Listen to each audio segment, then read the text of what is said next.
Welcome to the Martin Bailey Photography Podcast. It's July 13, 2020, and this is episode 711. On July 3, I had the pleasure and honour to talk with wet plate collodion photographer Shane Balkowitsch. We spoke for almost 2 hours, so I split our conversation into two parts, and this is the second and final part. If you have not already checked out Shane's beautiful work, go to the website at mbp.ac/711, and there's an album of 10 images there for you to look at, as well as links to Shane's website and his amazing documentary, which I thoroughly enjoyed. So please check that out. In the meantime, I hope you enjoy my conversation with Shane Balkowitsch. So the next one, Corey David Annis. Yes. This, again, I mean, the look here, I'm just going to jump in and go first on this because his look, the way he's sort of looking slightly down and almost sort of remorseful, but also very thoughtful, I find that really, I want to say evocative, not necessarily in a strange way. It's such a beautiful look. He was, Corey, again, a complete stranger, came in, didn't know him from Adam. And he was going, and we're friends, and we talk and we continue to communicate since this portrait was taken. He was going through some very troubled times at the time, and I'm not going to go into details, but there was that. So we did two portraits of him, a more of a proud one where he's got his chin up and stuff like that. Then I took this one, and Corey really did not like this portrait. It was too revealing for him, I believe. I don't think he would mind me saying that. He was struggling with something at that time. And, even a week after this portrait, him and I went out for lunch, just, nothing to do with photography. I said, well, Corey, let's just go for lunch. So we met for lunch and talked. We've been close since then. So, but he was, he wasn't a fan of this portrait, but I had to convince him. I said, when we take two portraits of Native Americans, if you come in and I have time to do that, one of them, the best one, has to go to the Heritage Center. For the series, it's always the best one, which is kind of it's a love-hate kind of thing, because you're always giving your best work away. But the series deserves the best. And I convinced Corey that this was the best portrait. And I'm still, to this day, if I look at both of them, there's no questions for me which one was the best. But for him, it was showing a side of him that it was just kind of tough for him. But I think it's important. That's important. And now Corey's in a different place in his life, and things are turned around and all kinds of things. So this was, he struggled with this portrait when he saw it. That reminds me of there's a gentleman towards the end of your documentary that talked about and you're going to have to correct me as I mess this up, but he talked about how he felt like breaking the plate. To go to Goodhouse. He's a professor out at United Tribes, and he's a historian as well. So he's a written historian about his people, and he documents his people. Wow. And the First Scout is the name of his website, and it's his blog and stuff. So if anyone's interested, absolutely. Dakota First Scout, and he came in. He was my second sitter. So I had Ernie LaPointe, the great grandson of Sitting Bull, and then the second person to ever walk into the second Native American to ever walk into my studio was Dakota Goodhouse. Wow. And he describes in the documentary how he felt, that I was grabbing his soul, that I was keeping part of him on that plate. And I had to fight back the tears.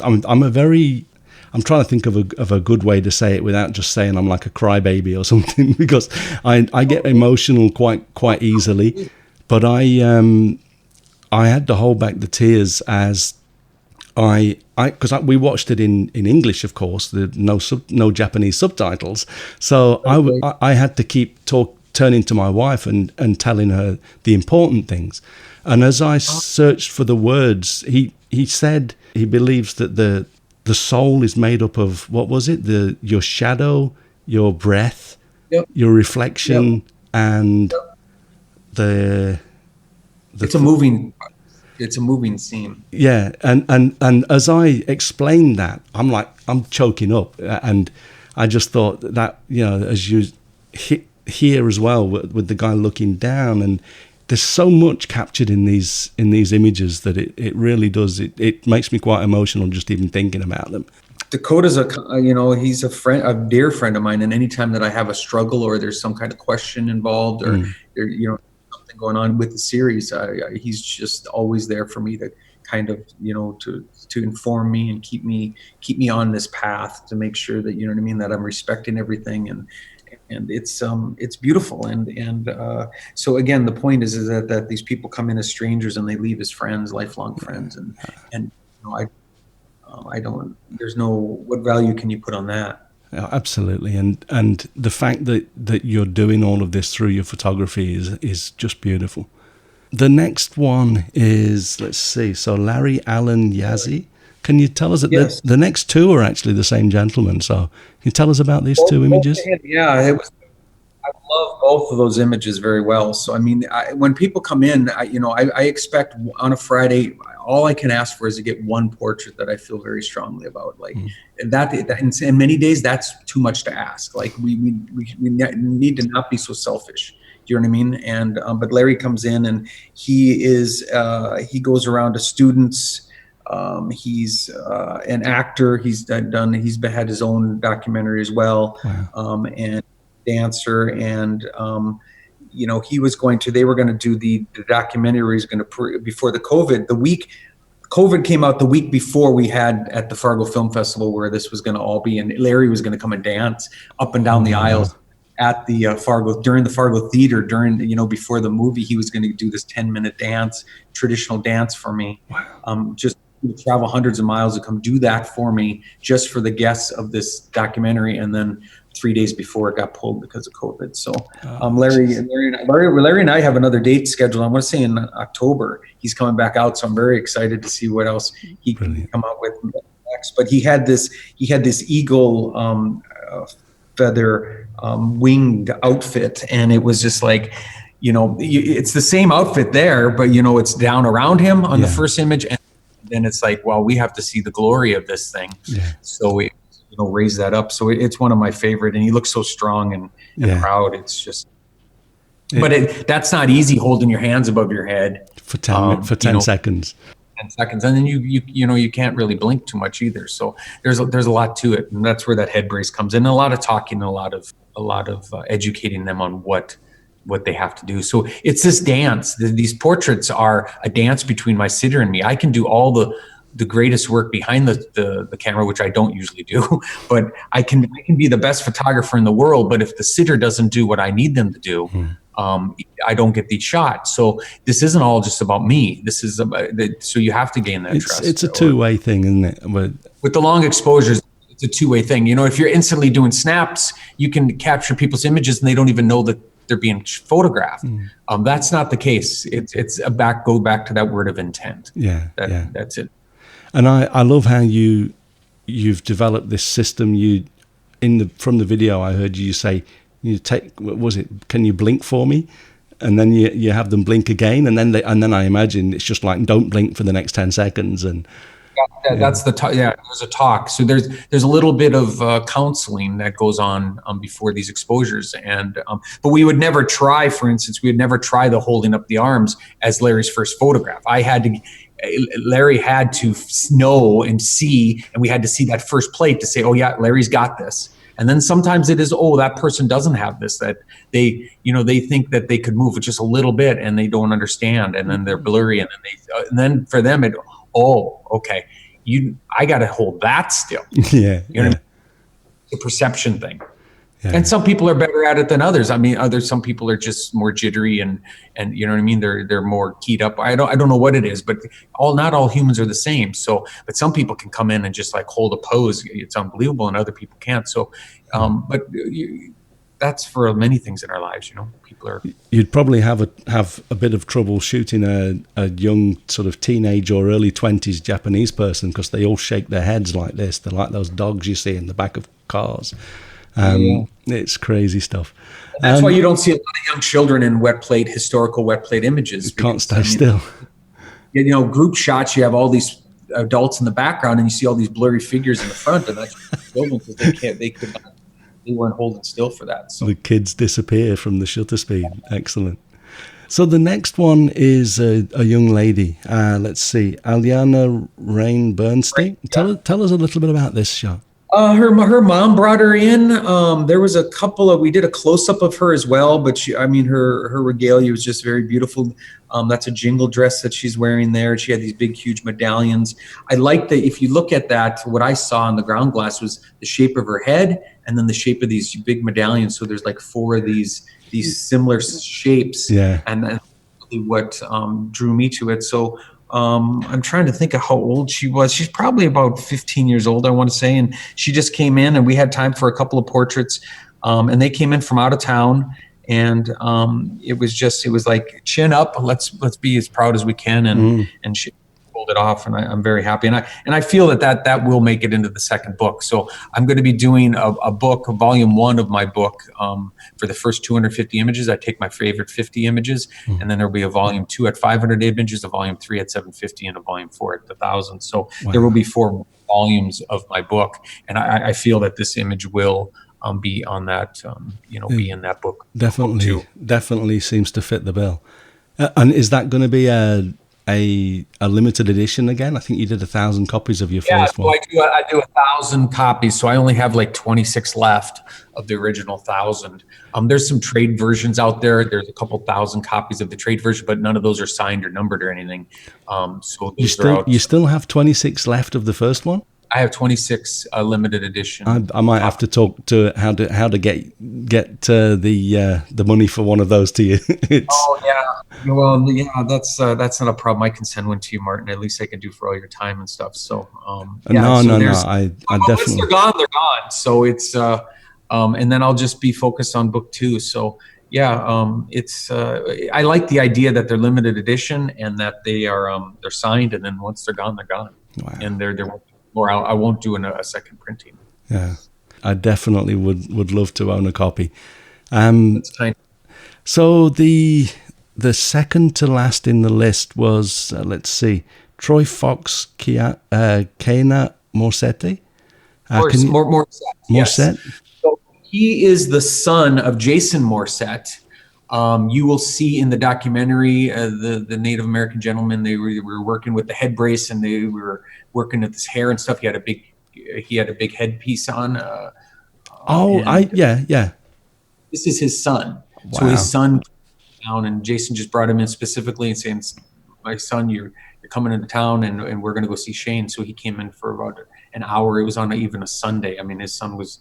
I went off my Friday days and made sure that, for Jason, I would do anything for my brother, and he brought his son in, and we captured that image.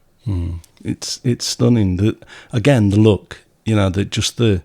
How much, if I may ask, how much of the pose is you? Do you say, okay, look over here and do this, do that? Well, I have to do a little bit of that as far as where their eyes are, because I got to give them something to fixate on for this long exposure. If they move their eyes back towards the camera or something, it's just going to be a bad plate. So, I just kind of, sometimes I ask them what they want to do. And then sometimes they'll have an idea. A lot of times they don't. And then I'll say, well, just sit in the chair. Yeah. And then they just sit in the chair. And then I'm talking to them and I'm looking at the ground glass. I never look at them, with my eyes. I'm always looking through the ground glass. I'm looking at them through the camera. And I just kind of watch them for a little while, and then they'll move in some direction many times. And I'll just say, there. And then they'll say, what? And I say, well, go back. And then I'm kind of almost real time deciding what the pose. And other times they come in and I've got, I know what I'm going to do. And so there's no real rhyme or reason to it, but I do feel a lot of times that I'm just watching the ground glass, talking to them. They don't even know that I'm, quote unquote working. They know I'm just doing something behind the camera. They don't understand what I'm doing. And I'm just looking for that. Or are they looking out the window? Are they looking down? Are they looking up? And then I just I play off of that. So on the ground glass, are they upside down? upside down and reversed. Reverse. So it's flipped both on both all axes. So light through any aperture is, this is how, when you look at the ground glass, it's upside down and reversed. That's how your brain perceives all images with your eyes. And then you have a mechanism in your brain that flips it right side up and corrects it. Okay. But I have another, so you have the aperture of your eye, but then you have the aperture of the lens. So people will come in, and I've had photographers, I've been photographers for 30 years, and they'll tip their heads and try to look at it, put their heads in an angle where they can look upside down. For me, I don't see upside down and reverse. I've looked at the ground glass so much that my head, I can acknowledge that they're upside down and reverse on the ground glass, obviously, but if I'm just creating, they're never upside down and reverse for me. I'm just I've been under the dark cloth and looking at the back of the ground glass for so long that my brain flips it back for me, and nothing's upside down for me when I look. But when someone else will come under the dark cloth with me, they're like, well, he's upside down. Oh yeah, he is. Yeah. I imagine that even as you recall looking at that ground glass, I'll bet you're flipping the images back and everything. There's nothing's upside down, even in your memory of looking at it. I can't even, you can say, Shane, is that upside down and reverse? And I can say, yes, it is, because I can look at it at that moment. Yeah. But when I'm looking and I'm creating it, it never occurs to me that it's anything more. Again, some people may look at that upside down and reverse with large format photography, because in modern photography, what do? We put mirrors in there and fix that, right? Because that's an inconvenience, right? Like inconvenience that the images are in, and so we fix that with technology. Well, again, this is not an inconvenience for me. It's all I know. Yeah. So this is what I have to put up with. This is just the process, and you don't complain about the process, and and let it just do what it wants to give you. And if you do that and you follow some simple rules, it can give you some rather remarkable imagery. Oh, absolutely. I can see that. You have no other way of capturing it. So the final image is, let's see, Veronica Lynn Skinaway. Can you tell us a little bit about this one? Yeah, so young lady, stranger again. Here's this theme again, comes into my studio. And for her, she is holding a basket there. And that's, I want to say that's a birch bark basket. I believe that's what the bark of that tree, that basket's made out of. And those are knockers that she's holding in her hand, these two sticks. Okay. And then that is, you're from Japan, or you live in Japan. That's her native rice. Oh, so rice. Okay. Protective lakes in her nation that she goes into and harvests. She goes in with her knockers, gets in a canoe. They usually have a gentleman will be rowing the boat and keeping it so it doesn't, and she goes in and she knocks off the rice into the boat. So when she comes back to shore, I've seen pictures of this, she'll be sitting on a mound of rice. So that's like wild rice then, also naturally? Wild rice, long grain wild rice. That is a staple for, this rice has a very important spiritual aspect for them, because during very difficult times, the gods actually, and I apologize to all my Native American friends and to Miss Skinaway, the way she described it to me, and I hate saying, their oral traditions through me, but I'm going to give my take on it. I'm not relaying their oral traditions. But the gods gave this rice to them at a very difficult time when their tribe was having difficulty with food source. So this rice was given to them, and they were shown the way to the rice, and then the rice became a staple food, and they've been harvesting it for however many hundreds or thousands of years. This rice has been very, very, very important. So it's a spiritual thing. So, and she gave me 4 big, huge bags. And it's not just, you just don't get the rice and then you just put it in a bag and then serve it. She has to go in and she has to heat it and burn it. And there's these husks on it. She's got to burn the husks off. So there's all this preparation work and even more time is spent on that rice after she gets it in the canoe than getting it in. But if you can about imagine what she'll bring 500-600 pounds of rice back on the day's work, and then she's got to do all that washing and cleaning. When she gave me this rice, it was completely clean. It was completely clean. It was just like as if you bought it from the store, and then you realize that this lady did this by hand. Like she prepared it with care and thoughtfulness. And the night that I took this portrait of her, the first thing I did is I went up to the house and I made a porridge, a rice porridge with cinnamon and sugar with cream for my kids, and we celebrated their rice. And obviously that wasn't their recipe, but I knew as a German that what I could do with white rice. So it's like, here's this beautiful long grain. It's just beautiful colors, and it's black and browns, and it's like the most fabulous long grain rice you'll ever find. Wow. We made rice porridge with it for my kids, and we still have some, still continue to use it. So it's fabulous. So that's her special, rice. I find it fascinating, just, like you say, how much time is spent on certain things.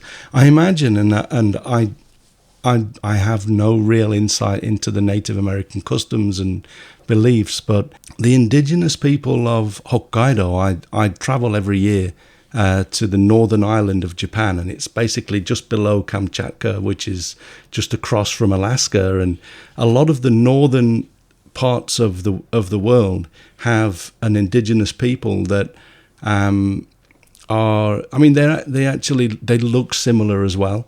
In Hokkaido, there still are a number of them, but they're called the Ainu, and they're the indigenous people of Japan and of Hokkaido, and they have some incredibly beautiful spiritual beliefs, and it wouldn't surprise me if some of them are shared, because I imagine that these people were all walking across that plateau of area of the planet for a few millennia.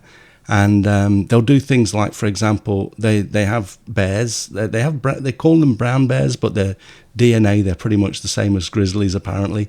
But they have the brown or the grizzly or brown bear in Hokkaido, and the Ainu would occasionally take them for food, but they will of course use everything on that animal. They'll use the bones to create needles and to create various things, the fur, of course. And I heard an incredible story once that when they finish, the only thing that they would actually put back to nature and not use is the skull, because it houses the soul. And they would take that and climb a tree and put it as close to the heavens as possible to allow that bear to go to heaven, or or to the afterlife or whatever. The bear gave them something, and Exactly. they're just thankful for that bear. Right. They're thankful to take the bear. Yeah. They understand that connection. So there's so many tribes. There's 525 different Native American tribes in North America. Wow. So, you can never know all of that. But what you can do is when they come into my studio, I can just try to listen to them and try to get pieces. And it just helps me understand and try to be more thoughtful in my portraiture. And there's rules when they come in. There's certain things you can touch, you don't touch. These are things I stumbled through, and then I would have people pull me aside and say, Shane, this is what we believe. And, like, for instance, some people, I can't touch their hair. You know what I mean? Like, I would never, feathers of all kinds. I mean, you may be able to touch them, but you have to ask for. You're not allowed. You're not supposed to. Yeah. Never go over and grab an axe, or you wouldn't grab a bow and arrow, or you wouldn't go up to a woman and touch her hair and push it back over her shoulder, even though you're working on a portrait for her. So you're always asking permission and stuff. And I think that's important. Absolutely. You know what I mean? Like, that's what you want to do. And it's naive and ignorance on my part. But the naive and ignorance is forgiven, is understood by them. If you're in the place to want to, like, cherish that and to give it the respect. I would never do anything in my studio to disrespect anyone. And that has nothing to do with Native Americans. It would be for anyone. You know what I mean? Like, if there's a situation, I would never want to, because then what have I done? I've lost the trust. Yeah. And if I lose the trust, I can't get to the image. Right. So if you open yourself up to these things, and you want to do your best to respect their culture, or any sitter, it doesn't even have to be their culture. Everyone's got culture. Yeah. I mean, not many people have as rich a culture. I'm biased towards that as the Native Americans do. But I think that's why you see us stealing their names for, athletic groups and shirts and for different emblems. And, I think it's our and there's no excuse for that, the cultural appropriation. But I think we have a desire to have that culture. Their culture is so rich, it bleeds over. But it's their culture, and we need to respect their culture. And you ask the Native American if they're offended. If they're offended, they're offended. You don't ask the person that's offending, do you think you're offending these people? This is true. Yeah. You don't ask the person that was raped, well, were you offended? You don't ask the rapist, are you offending? You ask the person that was raped, were you offended? Yeah. That's my example. And that's the answer. It's all in the receiver. It's and I how is it received? Yeah. How is it received? Yeah. If it upsets them, you can't argue against that. Exactly. How can I argue against that? If I do something against you and you like, oh, don't do that to me, I can't argue, well, you're just being sensitive. Yeah. But people try, but I totally agree. It's it's all about respect. The false narrative. Yeah. And there's no argument. Yeah. Completely agree.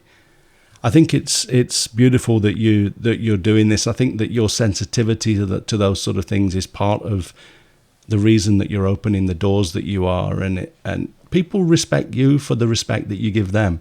I believe that respect is a mirror. I also, some people start with a sort of a negative respect, and people have to earn a certain amount. To me, everyone starts neutral, and then they either bank, or they either take out, or they put in respect, and I just flip that around and give it straight back. But I always make sure that I'm giving as much respect as I can, because I want to be respected back. It's earned. Earned.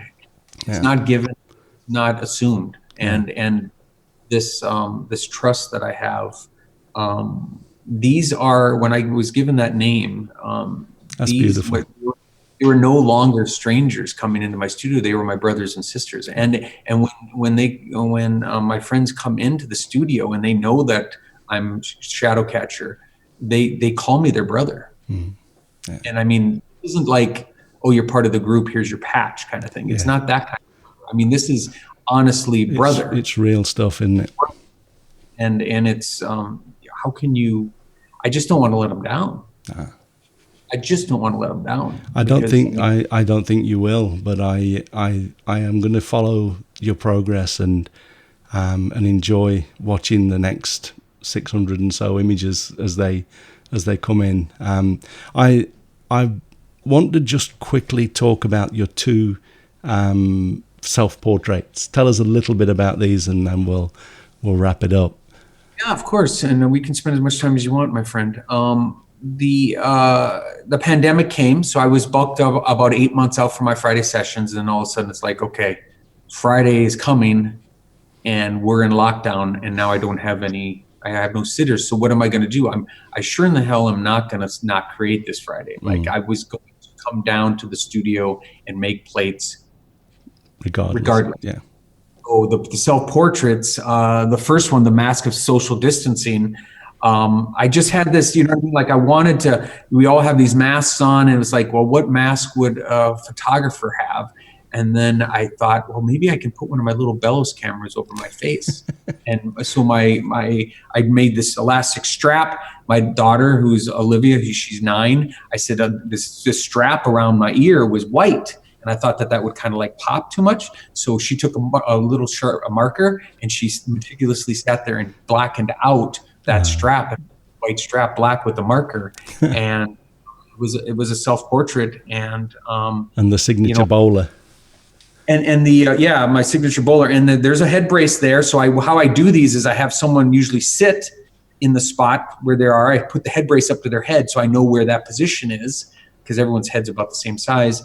And then I would, my daughter was there, my older daughter, she sat there, and then I do all the work with the chemistry and all that stuff and get the plate. I could do all the focusing and everything, the angles and all that. And then all I do is load the plate. Then they get up out of the seat. I sit down, and then my daughter only has to take the lens cap off for 10 seconds, puts it back on. I grab the plate and I finish off. So that's how I've been doing it.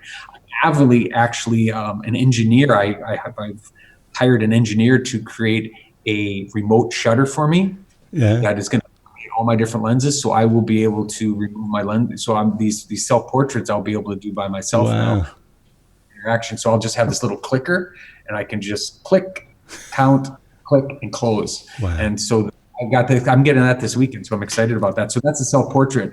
The second one there, the Pandemic Thinker. So I was coming down, and there was a pandemic series that just came out of nowhere. My first played for that series. My son, he's there with a crucifix. Oh yeah, that's another beautiful.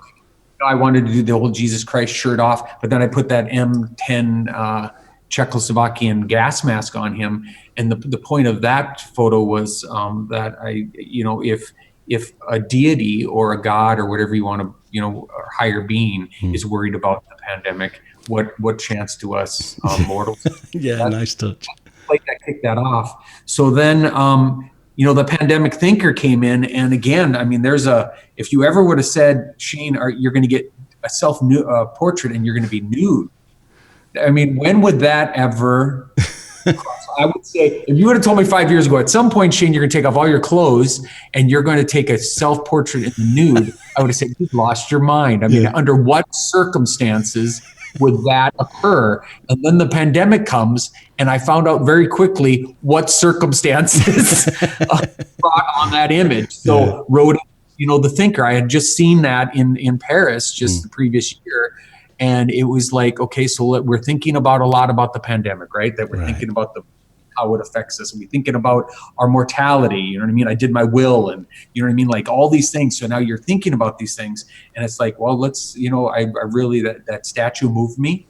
And I'm like, okay, let's look at that statue. And I took a sheet or a blanket that kind of had some structure and tried to make that bottom part look like stones, like I'm sitting on stone there. And it's essentially just a chair with a blanket thrown over it. Yeah. I took my clothes off, and it was a difficult one because my daughter, my 17-year-old daughter, was actually took the lens cap off. So she had to turn her back, and I had to take my clothes. She turned around and kept her head down and took the lens cap off, put it back on. And so there was some difficulty there because, I mean, getting nude in front of your daughter was not something I was anticipating either, but it was to get the shot, you know what I mean? And,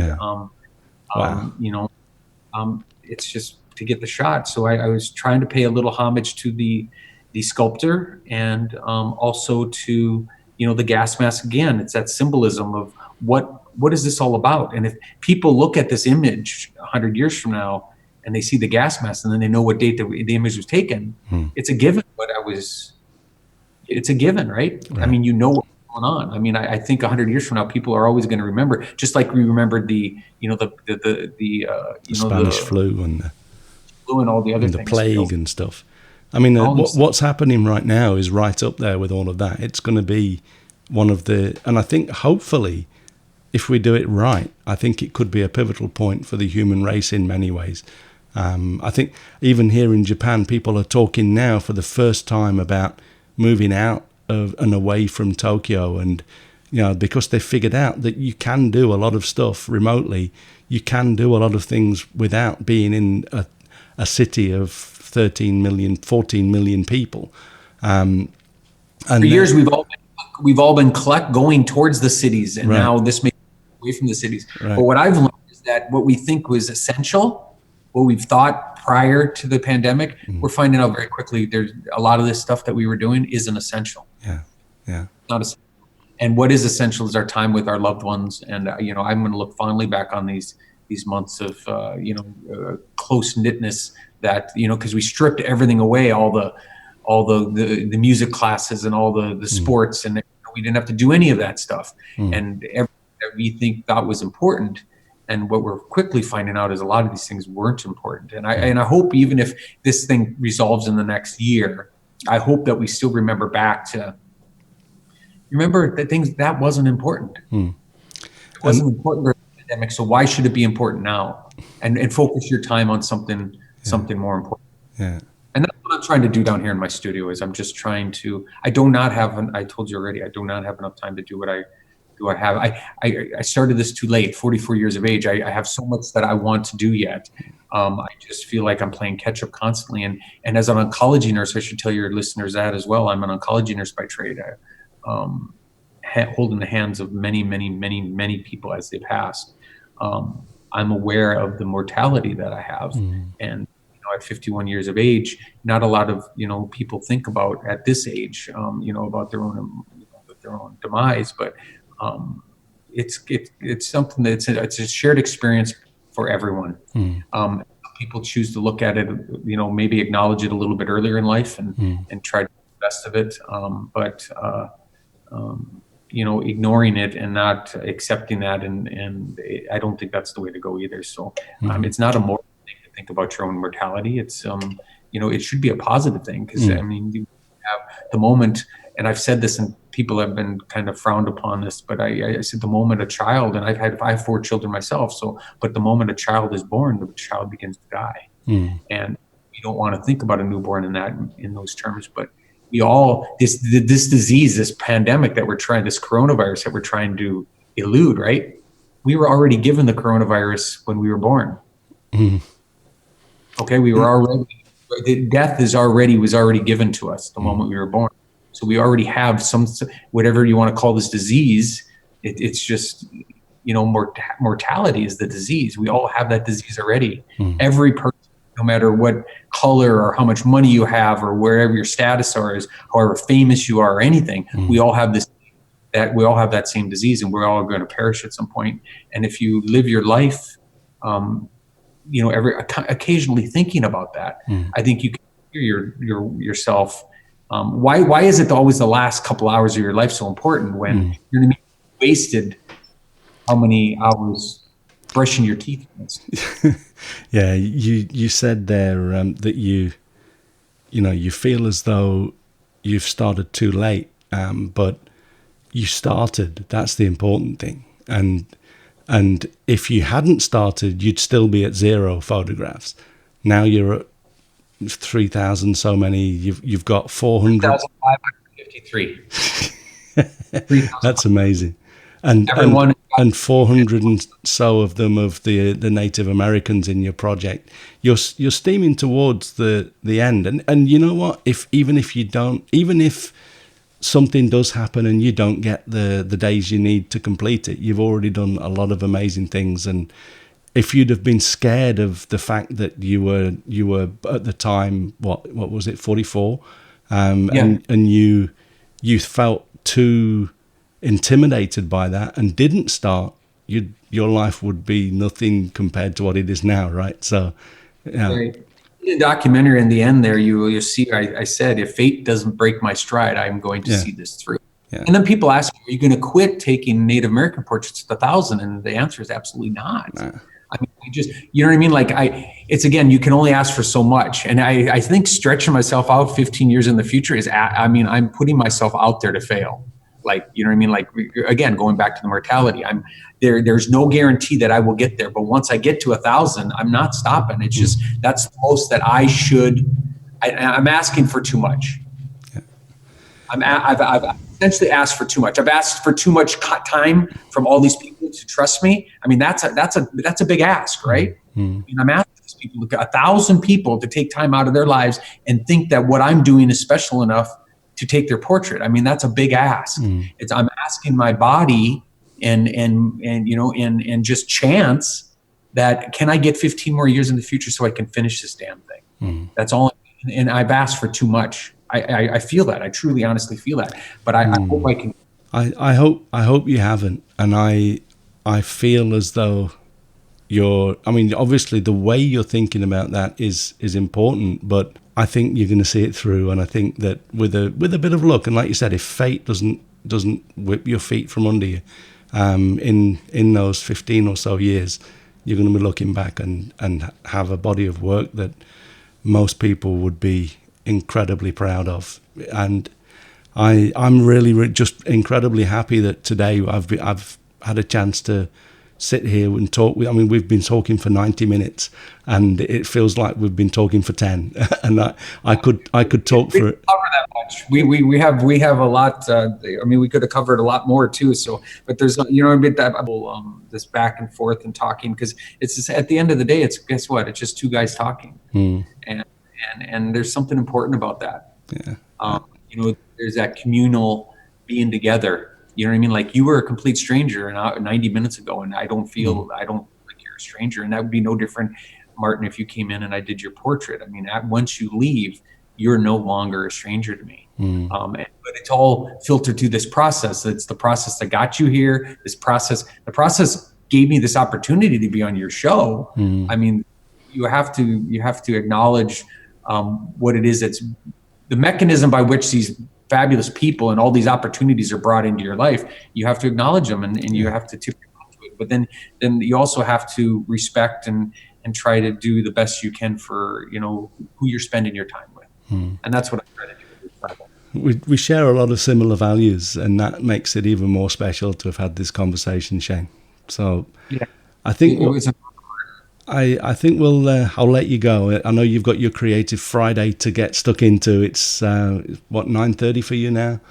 Yeah, 9:40. So I got an hour and 20 minutes. I got to get some plates cleaned, get some chemicals poured, get to it. Pull back the curtains, and I've got no idea what's going to come. You know, what image I'm going to make today, but it's always about the unknown and trying to and searching for the unknown. And you'll never get. I never want to make that perfect plate. I'm not interested in ever making that perfect plate, because it's that search for that perfect plate that keeps me coming back. That it's that striving for perfection. People every once in a while will call me a master or something, and I'm just like, I push that away as fast as I can, because it's like, come see me, talk to me in 30 years.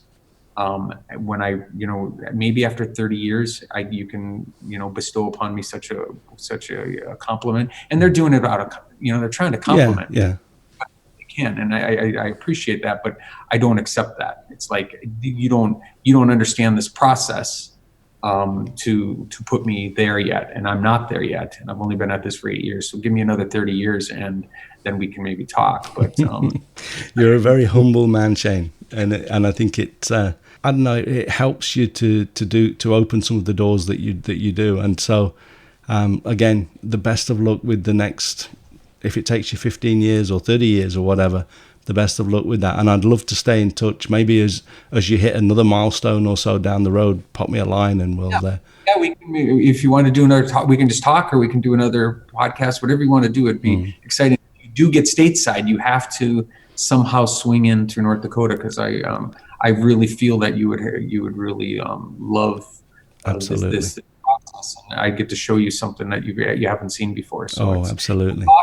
How often does that come about, where you can, I know when these people walk into my studio that I'm sharing something with them that they've never experienced, and they may never experience it again unless they come back and visit me. I mean, that alone is just, it's amazing. It's amazing. So thank you. It's an honor. I really appreciate your time and time out of your life to do this for me. Oh, thank you very much, Shane. It's an honor for me too. So I would say more, but that's I really do. Thank you so much.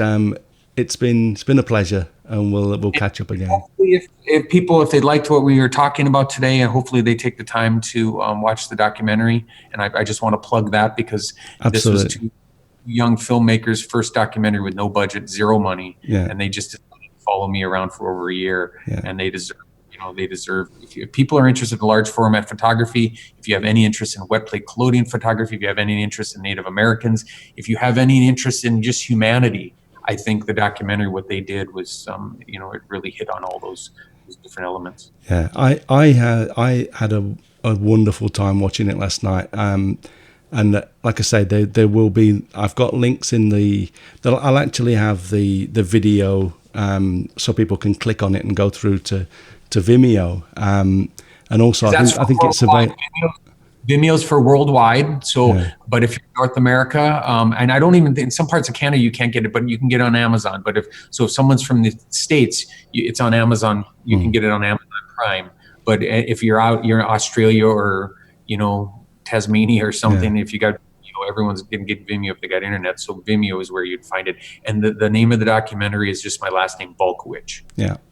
So I'll have links to it in the podcast, but if someone wants to just search for that, that's great too. But really, it's an amazing experience to watch the documentary. I'm going to keep a close eye on what you do in the future, Shane, and really the best of luck. And thanks once again for your time. You're very welcome, and I'm going to get you one of those books. I'll pop you an email. I definitely want to pay you for it, my friend. Thank you so much, Martin. It was so nice to talk to you today. Thank you. I hope you enjoyed my conversation with Shane Balkowitsch. I thoroughly enjoyed it and know that the work he's doing is very important, so I was honoured to be able to bring this conversation to you. Remember that you can see Shane's images, and there are links to his documentary and website, etc. at mbp.ac/710 and 711. Thanks very much for listening today. If you enjoy this podcast, please share a link with your friends. Subscribe in iTunes or your favourite podcast program to ensure uninterrupted delivery.